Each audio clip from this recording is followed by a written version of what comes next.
Well, friends, the government is in the roller derby business now, and not everyone agrees about how the roller derby should be run. That is one of 3 stories we'll be looking at in today's episode of The Gillian Perkins Show.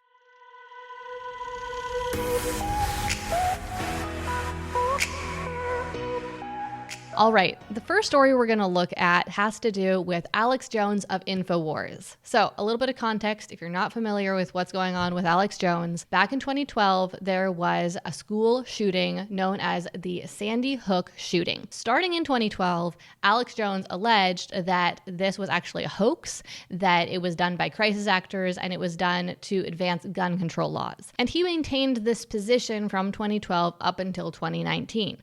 Meanwhile, this was really upsetting to the victims' families, and in 2018, they filed a couple of different lawsuits against Alex Jones. So then in 2019, Alex Jones comes out and he retracts his original statements. He says he has reversed his position. He now believes that the Sandy Hook shooting was in fact legitimate, and he expresses sympathy for the victims' families. But that doesn't stop them. They continue on with their lawsuit. And the court is asking Alex Jones for all sorts of documentation, including information about his audience, his content, the stats on his YouTube channel, all sorts of different things. Well, in 2021, the court has finally had it with Alex Jones, and they apply an automatic judgment to him, a default judgment, which means that Alex Jones didn't get a trial, and instead they just are declaring him guilty. Then this goes to a jury to decide exactly what the punishment is going to be for Alex Jones's crime. And they end up saddling him with $1.4 billion in damages that Alex Jones is required to pay. Now, ever since then, Alex Jones's legal team has been pushing back on this and trying to get it overturned because they say that this is unfair because he didn't get a trial, and also that this is a violation of the First Amendment, and that Alex Jones has the right to free speech and the right to, make a claim that something is a conspiracy or is a hoax if he believes it to be so. And generally in the US, that is how things work. Unless you are trying to cause harm to an individual with your libel, you are able to say whatever you believe to be true. And we're not going to get into the whole Alex Jones case right now, but it does seem that he was just explaining what he believed to be true and wasn't trying to cause any harm at all to the victims' families. But I digress. So what has happened just recently that has brought this story back up in the news cycle is the fact that Alex Jones' legal team took this all the way up to the Supreme Court to try to have that default judgment overturned so that Alex Jones isn't liable to pay that $1.4 billion that he obviously doesn't have. But the Supreme Court has rejected that appeal, and he is still liable for that amount. Now, in the meantime, Alex Jones has declared bankruptcy, and he's been trying to liquidate his different assets, including Infowars, so that he can pay some of all this money that he owes. But then the auction for Infowars turned into a tangled mess when, for some reason, The Onion was declared to be the winner, meaning The Onion was buying Infowars, and they were going to turn it into a parody. But like I said, they weren't the highest bidder, and so the judge ended up overturning this, and Infowars didn't get sold.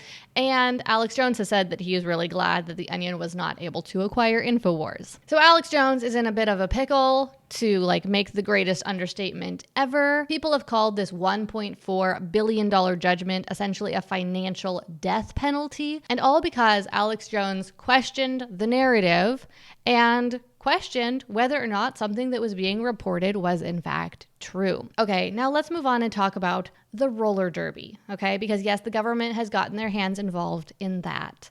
Now, actually, the government has been involved with the roller derby for quite some time, as well as many other forms of recreation. So basically, in this specific instance that has come into the news just recently, there are all of these facilities in New York that are different sorts of sports facilities. So we're talking about everything from public parks with baseball fields in them to roller derby venues where there are roller derby teams that practice and compete. Well, back in 2024, the Nassau County executive in New York, his name is Bruce Blakeman, he banned transgender women from women's sports sports teams at county facilities. So he said, if you're practicing at a county facility, a county sports facility, your women's roller derby team cannot have any trans women athletes on your team, okay?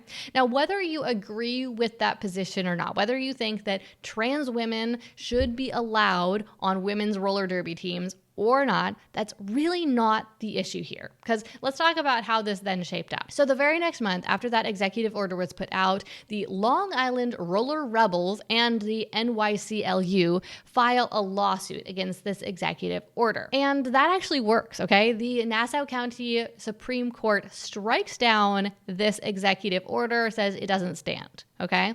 Well, the county's legislator decides that's not okay. Actually, we want this executive order. And so they pass a local law that codifies this ban. So now, once again, the women's roller derby teams are safe from trans athletes. And this keeps just getting pushed back and forth. Multiple lawsuits are filed. The law is upheld as a legitimate law until just a few days ago, the New York State Appellate Division halts the enforcement of the ban pending appeal. So they are now not upholding this law. They are saying this is not in effect. They're saying it's not constitutional. According to the AP, in a unanimous decision, the court sided with the Roller Rebels, arguing that requiring the league to go co-ed would fundamentally alter its women's-only nature, harm growth, and violate state anti-discrimination laws. The league president, Amanda Curly Fry Urena, calls it a win against transphobic and cruel ban. Blakeman vows to defend the policy. Blakeman being the guy who originally did the executive order that banned the trans athletes from the women's roller derby. Now, it seems like this is a question of should trans athletes be in women's sports, but really, I do not think that that is the story here at all. The real issue is that the government shouldn't be in the roller derby business. With the government being involved here, everybody is trying to get the government to enforce what they think is true, what they think is right. They're trying to get the government to enforce their values on other people. Now, if the government was out of the picture and the roller derby was being run by a private business, then that business could decide whether or not they wanted trans athletes to be allowed on their women's roller derby team. And then individuals could decide whether or not they want to patronize that particular business or they want to go to some other venue that has a roller derby team that does or doesn't allow those trans athletes on the women's team. And it would be up to those businesses and those individuals.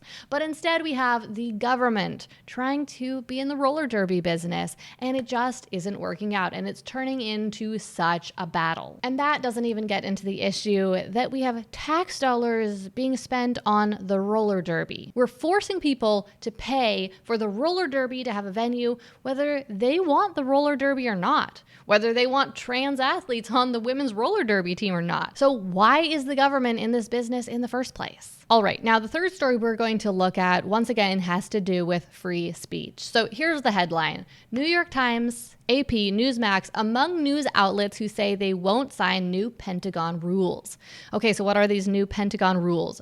Well, the Department of Defense introduced a policy that is requiring journalists to sign a document acknowledging some restrictions on access to large areas without an escort and allowing Defense Secretary Pete Hegseth to revoke credentials for seeking unapproved information. So, in other words, they are putting some new restrictions on the press if they are in the Pentagon. Apparently, up until this point, the press who work in the Pentagon have their own badges and have had unrestricted access to large areas, okay? So not into every single office, every single nook and cranny, but they can go into all of like the open areas of the Pentagon and they can ask anyone anything they want. But now Defense Secretary Pete Hegseth is saying that those restrictions are being revoked, that now they won't be allowed in all the areas they were previously allowed into, and that if there's anything that is classified or unclassified, but that they don't want the press asking about,